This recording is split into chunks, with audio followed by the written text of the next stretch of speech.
విక్రమ్ టీవీకి సబ్స్క్రైబ్ చేయండి. Subscribe to Vikram TV. Subscribe to Vikram TV. Subscribe to Vikram TV. Subscribe to Vikram TV. Please like, share and subscribe to Vikram TV. అన్నా ఒక చిన్న rapid fire అన్న. చెప్పండి. నేను కొంతమంది నేతల పేర్లు చెప్తాను, వాళ్ళ గురించి ఒక సింగిల్ లైన్ లో ఒక ఆన్సర్ ఇవ్వండి అన్న. మీ ఒపీనియన్. షూర్ పక్క. మధు యాష్కి గౌడ్, సౌమ్యుడు, రేవంత్ రెడ్డి, ఫైర్ బ్రాండ్, హరీష్ రావు, మాటలకారి, కేసీఆర్, అబోధాల పుట్ట, కేటీఆర్, ట్విట్టర్ ఏమంటారు కదా, ట్విట్టర్ పిట్ట, ఉత్తమ్ కుమార్ రెడ్డి, అనుభవశాలి, మీ యొక్క నియోజకవర్గ ఎమ్మెల్యే సుధీర్ రెడ్డి, అయోమయం, పిసిసి చీఫ్ మహేష్ కుమార్ గౌడ్ గారు, మంచి ఒక వక్త. బాగా మీకు 100 ఎకరాల ఆస్తులున్నాయి, 100 ఎకరాల వ్యవసాయ భూములున్నాయి, పెద్ద భూస్వామి అని నేను విన్నాను. నిజమేనా అన్నది? మా తాత భూస్వామి, మా తాతకు భూములు ఉన్నాయి, మా తండ్రికి భూములు ఉన్నాయి. మా తాత, మా ముత్తాత మా తాతకి ఇచ్చిండు, మా తాత కొన్ని సంపాదించిండు.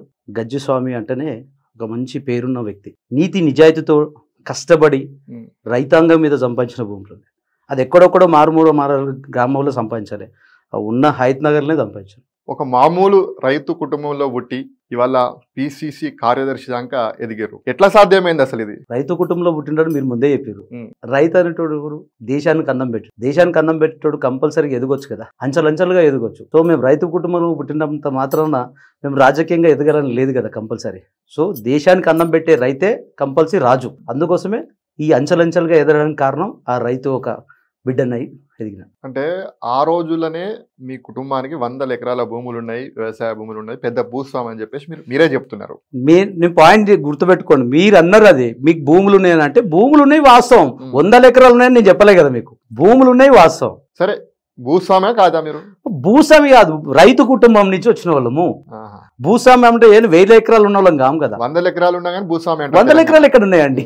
భలే ఉన్నారు మీరు. 10-20 ఎకరాలు ఉంటాయి, 100 ఎకరాలు ఉన్నట్ట. సరే, మీరు ఏం చదువుకున్నారన్నా? ఎంబీఏ కంప్లీట్ అవుతున్నా. ఎక్కడ చేసిరన్నా? MBA JNT saint Mary's. ఆ తర్వాత కూడా మీరు ముంబైలో ఉద్యోగం చేసిరట, నిజమేనా? నేను తెలుసుకున్నా. అవును, ఉద్యోగం చేసిన తర్వాత ఉద్యోగం పోయింది.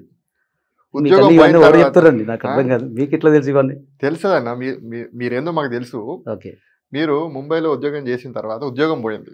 ఉద్యోగం పోయిన తర్వాత మీరు అన్ని ఎకరాల ఆస్తున్నా సరే ఇంటికి పోకుండా ముంబైలో ఫుట్పాత్ మీద బొమ్మలు అమ్ముకున్నారని తెలుసు, నిజమేనా అనేది? సరే, ఎందుకన్నా మరి కాంగ్రెస్ పార్టీలో ఎందుకు చేరాలనిపించింది? ఎందుకు కాంగ్రెస్ పార్టీ ఎంచుకున్నారు? కాంగ్రెస్ అంటే మా ఫ్యామిలీ కాంగ్రెస్ బెడ్ అండి. తాతల కాలం మీద మా పెద్ద చెప్పాను కదా, కొమరయ్య గారు అనేది ఒక కాంగ్రెస్ పార్టీకి ఒక గాడ్ ఫాదర్ లెక్క ఆ పర్టికులర్ ప్రాంతంలో ఉంటుంది. ఆయన చూస్తుంటే కాంగ్రెస్ పార్టీ అప్పట్లో రాజీవ్ గాంధీ అంటే చాలా ఫేమింగ్ ఉంది. రాజీవ్ గాంధీ అంటే చాలా ఇష్టం నాకు, నిజంగా చెప్తున్నాను. సరే, మీ ఎమ్మెల్యేగా ఉన్నటువంటి సుధీర్ రెడ్డి తోటి కూడా మీరు చాలా మంచి అనుబంధం ఉంది. ఆయనతో పాటు ఉండే ఇప్పుడు కూడా ఇప్పుడు ఉందా లేదా? ఆయన ఎమ్మెల్యే, వాళ్ళ వేరే పార్టీ, ఇప్పుడు మనది వేరే పార్టీ. అట్లా మన పార్టీలో ఉన్నప్పుడు అనుభవం. ఆయన కాంగ్రెస్ పార్టీలో ఉన్నప్పుడు మీరు ఆయనతో పాటు పనిచేశారు. ఆయన బాగా మిమ్మల్ని వాడుకొని వదిలేసిండట, నిజమేనా? ఇప్పుడు ఎలక్షన్లకు వచ్చినప్పుడు కంపల్సరీ ప్రతి ఒక్క కార్యకర్త గుర్తొస్తుంది. ఎమ్మెల్యే పని కావాలంటే కంపల్సరీ నువ్వు గొప్ప అంటారు. సో నేను ఆయనకు నచ్చిన ఆ ప్రాంతానికి హయత్ నగర్ లో సరే యూత్ ని, యువకుని, మంచి బలమైన కమ్యూనిటీ. పార్టీ కోసం దాదాపు మీరు 15 ఏళ్ళుగా మీరు కష్టపడుతున్నారు. అనేక కేసులు ఎదుర్కొన్నారు, అనేక సార్లు అరెస్ట్ అయ్యారు, ఎంతో కష్టపడ్డారు. ఎందుకు మరి మిమ్మల్ని ఇంకా కాంగ్రెస్ పార్టీ గుర్తిస్తలేదు? అక్షరాలు 15 ఏళ్ళు కదా, 25 ఏళ్ళ నుంచి ఉంటున్నాను. అంటే చిన్నతనం నుంచి ఉంటున్నాను కనుక మమ్మల్ని గుర్తించకుంటే నేను పిసిసి సెక్రటరీగా ఎందుకు ఎదిగానండి? నన్ను గుర్తించారు కనుకనే నేను ఎన్ఎస్సీగా సెక్రటరీగా చేసిన, రాజీవ్ గాంధీ గ్రేటర్ హైదరాబాద్ వైస్ ప్రెసిడెంట్గా చేసిన, జిల్లా ఉపాధ్యక్షునిగా చేసిన, తర్వాత జాయింట్ సెక్రటరీగా చేసిన, సెక్రటరీ కూడా చేసిన. దాని తర్వాత కూడా ఉత్తమ్ కుమార్ రెడ్డి గారు నా యొక్క వర్క్ గుర్తించి 2015లో ఎప్పుడైతే ఆయన పిసిసిగా జాయిన్ అయ్యారో అప్పటి నుంచి ఆయన పోయేదాకా నేను ప్రోటోకాల్గా పనిచేసిన. పార్టీ అధికారంలో లేనప్పుడు చాలా కష్టపడ్డారు. ఇప్పుడు మీకంటే చోటా నాయకులు, మీకంటే జూనియర్లకు మీ నియోజకవర్గంలోనే చాలా మంది, ముఖ్యంగా రెడ్లకు పార్టీ అధికారంకి వచ్చినాక పదవులు ఇచ్చింది. మీలాంటి నేతలకు ఎందుకు ఇస్తలేదు?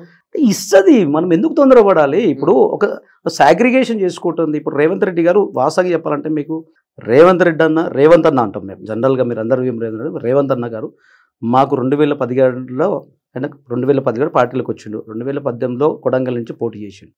పోటీ చేసిన తర్వాత అక్కడ ఓడిపోవడం జరిగింది. అయినా కానీ కాంగ్రెస్ పార్టీ ఆయన నమ్మి మల్కాజ్గిరికి టికెట్ ఇచ్చింది. మల్కాజ్గిరికి టికెట్ ఇస్తే నాకు రావేంత అన్నకు అప్పటికి నాకు అంత లేదు.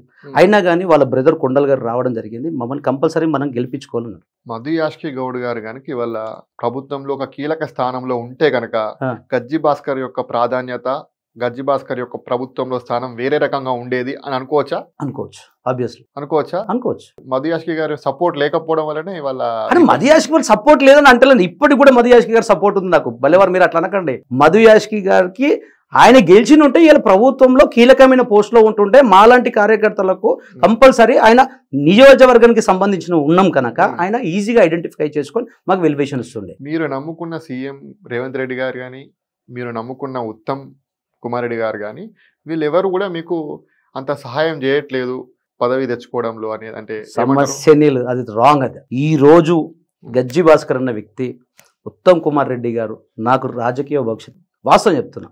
నాకు పీసీసీ సెక్రటరీగా ఇచ్చేసిన తర్వాత నేను గత 7 సంవత్సరాలుగా నేను పీసీసీలోనే పనిచేశాను. పీసీసీలో పనిచేసిన ఎవరి వల్ల అండి?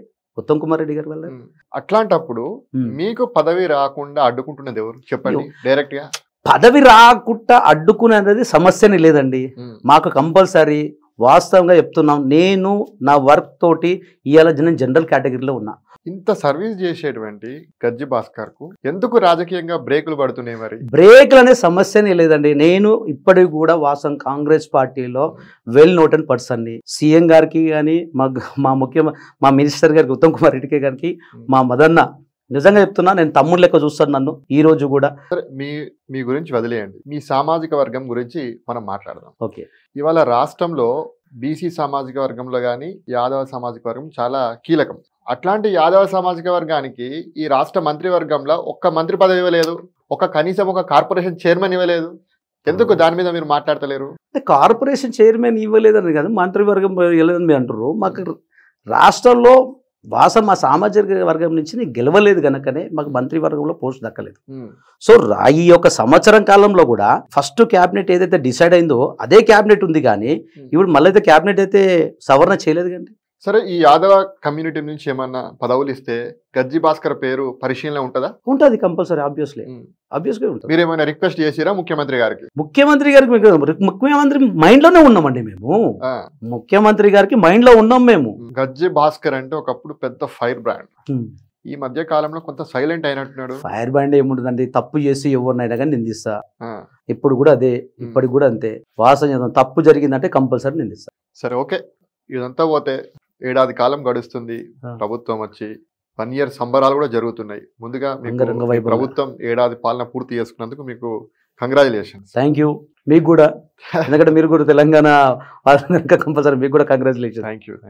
ఒక ఏడాది కాలం అంటే మామూలు విషయం కాదు, 365 రోజులు. అటువంటిది ఒక ఏడాది కాలంలోనే కాంగ్రెస్ పార్టీ, కాంగ్రెస్ ప్రభుత్వము చాలా వ్యతిరేకత అనేది కూడగట్టుకుంది. అంటే అంగీకరిస్తారా? నేను చూపించండి ఇక్కడ. హైడ్రా విషయంలో గానీ, మూసి ప్రక్షాళన విషయంలో గానీ, 6 గ్యారంటీల అమల్లో గానీ, రైతు భరోసా లాంటి అనేక స్కీమ్లలో ఇంకా అనుకున్నంత మీరు సాధించలేదు. కాంగ్రెస్ పార్టీ అధికారంలోకి వస్తే ఏదో అద్భుతాలు జరుగుతాయి అనుకున్నారు, కానీ ఏం జరగట్లేదు అని చెప్పేసి చాలా మంది. ఏం జరగలేదు అని చెప్తున్నా నేను. చెప్పండి, ఏం జరిగినా ఏం జరగలేదు మీరు చెప్పండి. నాకు ఏం జరగలేదు మీరు ముందు చెప్పండి, నేను తర్వాత నేను చెప్తాను. ఏం జరగలేదు మిమ్మల్ని అడుగుతున్నా. మేము జరిగిన ఏం చెప్తున్నాం కదా, ఇప్పటికీ అద్భుతాలు జరిగినాయి. మీరు అన్నారు 2500 మహిళలకు ఇస్తా అన్నారు, ఇవ్వలేదు. అవును, ఇస్తామండి. బంగారం అన్నారు, ఇవ్వలేదు. ఇప్పుడు రానున్న రోజుల్లో నెక్స్ట్ అదే స్కీమ్ ఉన్నది మాకు. మూసి ప్రక్షాళన అని చెప్పేసారు, అనేక మంది మూసి నిర్వాసితులు మీరు కూలగొడుతున్నారు. ఓకే, గత ప్రభుత్వం కన్స్ట్రక్టివ్ వేలో పోతే ఈ ప్రభుత్వం డిస్ట్రక్టివ్ వేలో చెప్పేసి చాలా మంది అభిప్రాయపడుతున్నారు.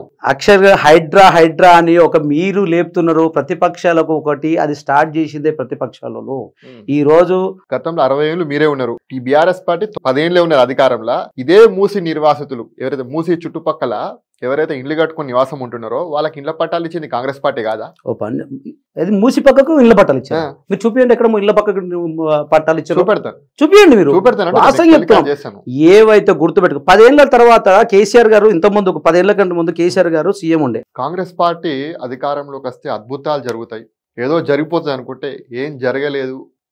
పైపెచ్చు ఇందిరమ్మ రాజ్యం అన్నారు, ఇది ఇందిరమ్మ రాజ్యం కాదు, కబలించే రాజ్యం అని చెప్పేసి సామాన్యులు అనుకుంటున్నారు. మీరు అప్యూస్లీ తప్పు. ఈ రోజు ఇందిరమ్మ రాజ్యం వచ్చింది, ఫ్రీ బస్ ఇచ్చినాము. డబుల్ బెడ్రూమ్ ఇస్తున్నాము కంపల్సరీగా. అదేవిధంగా మీరు రైతాంగాన్ని మీద చూసుకున్నట్టయితే వరి వేస్తే ఉరి అన్నాడు కేసీఆర్, కానీ ఈ రోజు వరి పండించండి అని చెప్తుంది కాంగ్రెస్ ప్రభుత్వం. మీరు ఏవైతే హామీలు ఇచ్చారో 100 రోజుల్లోనే నెరవేరుస్తా అన్నారు. ఇప్పటికి ఏడాది అప్పుల కుప్పలాగా 7 లక్షల కోట్ల అప్పు చేసిపోయిన కేసీఆర్ ఇవాళ 7 లక్షల కోట్ల అప్పు చేసిపోయిన కేసీఆర్ అయినా కానీ మేము దాన్ని చూసుకుంటా 7 లక్షల కోట్ల అప్పులైనా అంటున్నారు. మీకు హామీలు ఇచ్చినప్పుడు తెలియదా మరి 7 లక్షల కోట్ల అప్పు అయిందని? 7 లక్షల కోట్లు అప్పు అయింది కదా, చేసుకుంటూ వస్తున్నాం కదా. అప్పు అయినా కానీ మీ కాంగ్రెస్ ప్రభుత్వం ఇచ్చిన హామీల కోసం వెనుక పోతలేం కదా, కంపల్సరీ నెరవేర్చుకుంటూ వస్తున్నాం. మీరు అంటున్నారు ఇప్పుడు వీటికే పైసలు లేవు, పైసలు లేవు. ఇప్పుడు ఏవైతే మీరు చెప్పిన హామీలకే డబ్బులు లేవంటున్నారు, అంతే కదా? డబ్బులు లేవని నేను అనలేదు, మేము డబ్బులు లేవని 7 కోట్ల అప్పు చేసినందుకు దానికి ఇంట్రెస్ట్ కట్టుకుంటా జీతబత్యాలు లేకుండా. మహేష్ కుమార్ గౌడ్ గారు పిసిసి అధ్యక్షుడిగా రేవంత్ రెడ్డి గారు తీసుకున్న నిర్ణయాలకు జైగొట్టడం తప్పితే ఆయన అధ్యక్షుడైన కాడి నుంచి ఒక్క నిర్ణయం చెప్పండి ఆయన సొంతంగా తీసుకున్న నిర్ణయం. ఏమి నాకు అర్థం కాదు. జై ఎక్కడ కొట్టిండో మీరు చెప్పండి ఒక మాట. జై ఎక్కడ కొట్టిండు? ఆయన పార్టీ ప్రతిష్ట చేసుకుంటుండు. ఆయన వచ్చి హార్డ్లీ 3 నెలలు అయింది అంతే. ప్రభుత్వం తీసుకుంటున్నటువంటి నిర్ణయాలపైన మీ పార్టీలో ఒక నివురు గప్పిన నిప్పులా ఒక అసంతృప్తి కొనసాగుతుంది, ఒక కోల్డ్ వార్ సాగుతుంది. అనేక మంది నేతలు, సీనియర్ నేతలు సైతం అసంతృప్తిగా ఉన్నారు, రగిలిపోతున్నారు అనేటువంటి అభిప్రాయం కానీ కొంత చర్చ జరుగుతుంది. దీనిపై మీరేమంటారు? 5 ఏళ్ళు ఉన్నాయి, ఈ 5 ఏళ్ళు కరెక్ట్ ఉన్నాయా? ఒక్కొక్కరు ఒక్కొక్క ఒపీనియన్ ఉంటుంది. ఎవరైనా కానీ ఇందాక కూడా మీకు చెప్పాను, మహేష్ కుమార్ గౌడ్ గారు పార్టీకి అధినేత తెలంగాణ రాష్ట్రంలో. ఆయన ఏదైతే ఇన్స్ట్రక్షన్స్ ఇస్తో కంపల్సరీ ఫాలో కావాల్సిందే. మరి కొంతమంది ఎమ్మెల్యేలను కూడా మీ పార్టీలో చేర్చుకుంటాం త్వరలో అని చెప్పేసి నిన్న మొన్న పిసిసి చీఫ్ గారు కూడా చెప్పారు. ఇగో ఒకటేనండి, అంత అవసరం ఏమొచ్చింది మీకు? వచ్చే వాళ్ళు వస్తున్నప్పుడు చేర్చుకోవడానికి మాకేం తప్పులేదు కదా. వచ్చే వాళ్ళు ఫిరాయింపు కదా, ఫిరాయింపు ఎట్లయితుంది? మేము వస్తామని మాయంపడి పడుతున్నప్పుడు మేము పేర్చుకోవడం తప్పేం కాదు కదా. రాజీనామా చేసి రమ్మనాలి, ఎమ్మెల్యే పదవికి రాజీనామా చేసి రమ్మనాలి. ఇప్పుడు మా పార్టీ ఊళ్ళు చేస్తాం, మీ పార్టీ పోతుందని అక్కడ ప్రతి ఒక్కరు అంటున్నప్పుడు మేమెందుకు అంటామండి? వస్తామని మా పార్టీలోకి వస్తున్నప్పుడు ఆహ్వానించడం మా బాధ్యత, అది అంతే. అంటే కేసీఆర్ ప్రభుత్వాన్ని కూల్ చేశారని భయం పట్టుకున్నారు. మాకు భయం అనే సమస్య లేదా, మాకు పూర్తి మెజార్టీ ఉంది. కాంగ్రెస్ పార్టీకి పూర్తి మెజార్టీ ఉంది. ప్రజలు ఇచ్చిన మెజార్టీ తోటి కష్టంగా 10 సంవత్సరాల పాలన చేయబోతున్నాం కాంగ్రెస్ పార్టీ. బీద తెలంగాణ తల్లిని చేసిరు, తెలంగాణ ధనిక రాష్ట్రము అయినప్పటికీ కూడా ఒక తెలంగాణ ప్రైడ్ ను సూచించేటువంటి విధంగా లేకుండా ఎటువంటి ఒక హస్తం గుర్తుపెట్టేసి మీరు ఒక తెలంగాణ తల్లిని కొత్తగా తయారు చేసిరని చెప్పేసి బీఆర్ఎస్ నేతలు విమర్శిస్తున్నారు. దీనిపైన ఏమంటారు? వాళ్ళకి ఏం పని పాటలేదు విమర్శించుకోవడం. ఎందుకంటే అసలు తెలంగాణ తల్లి విగ్రహం, తెలంగాణ తల్లిని మన తెలంగాణ సంస్కృతిగా డిజైన్ చేయడం జరిగింది. మీరు గమనించండి అక్షయ్ గారు, క్లియర్ గా తెలంగాణ విగ్రహాన్ని కంప్లీట్ గా క్షుణ్ణంగా పరిశీలించండి.